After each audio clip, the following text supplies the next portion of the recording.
In our Money Wise segment today, Amanda Hardy brings up a thorny topic, really for many of us. That's decluttering our homes. Good morning, Amanda. Good morning. People, this is such a hot topic that there are television shows all about decluttering. Yes. There are books and books and books about it. So, I think it gets overwhelming for people. We've stacked all this stuff up everywhere. We don't know where to begin. Right. And a lot of that it is overwhelming. When you go into your whole home looking at every room, there's something you can get rid of. And one of the biggest things that we always say is take one room at a time, take one drawer at a time. Right. Go through it, find out what you're using, what you're not using, and get rid of some of those things. Also, it's a great time to figure out, okay, you know what? I forgot I had that. I don't need to go and buy it again. You don't have to spend the money because you already have what you needed and you had already forgotten you had it. So that's one thing that's really important. And then taking those items once you find them and dividing them out. Is this something that I could possibly sell? Is this something that I could donate?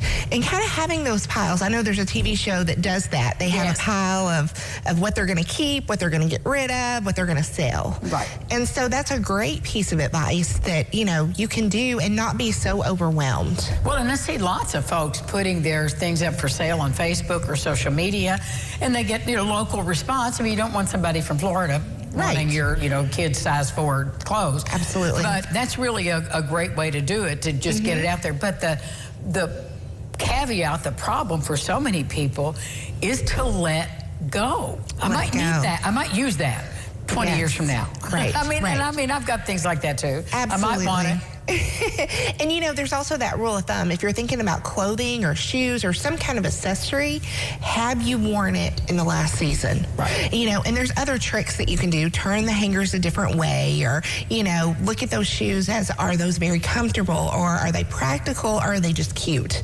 Those types of things. But then on another hand is we get in a lot of paper in the mail as well. Oh, we do. So much. We get bills and all of that. And making sure that you're getting rid of those things as well as they come through the door. So another good rule of thumb is if you're going to bring something into the house, get rid of it. So whether it's a piece of clothing, whether it's a piece of furniture, anything. If you're going to bring something new in, get rid of the old. And it's just a great piece of advice, and I think we all know it, but making ourselves make those decisions is really hard. And the material you sent today, I laugh because I think it's true of every family. You pile everything on the dining room table, the kitchen counter, the end of the sofa, the kids' homework, your work from work, and there it is. It's just this pile of stuff, and finding a place for that to land is a great idea. Absolutely.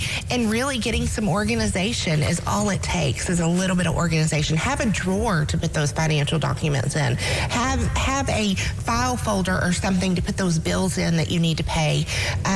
Fold your clothes and put them in drawers. A lot of people fold their clothes and just leave them out. And sometimes they don't fold them at all. They're on top of the dresser in a pile. Right. So some of that can help us as far as staying organized and knowing that we're not repurchasing items, that we're using what we have, and that we're not spending a whole lot of money doing it. Well, and it really does make us enjoy our space more. Thank you, Amanda. Thank you. And we'll be back with more local lifestyles right after this.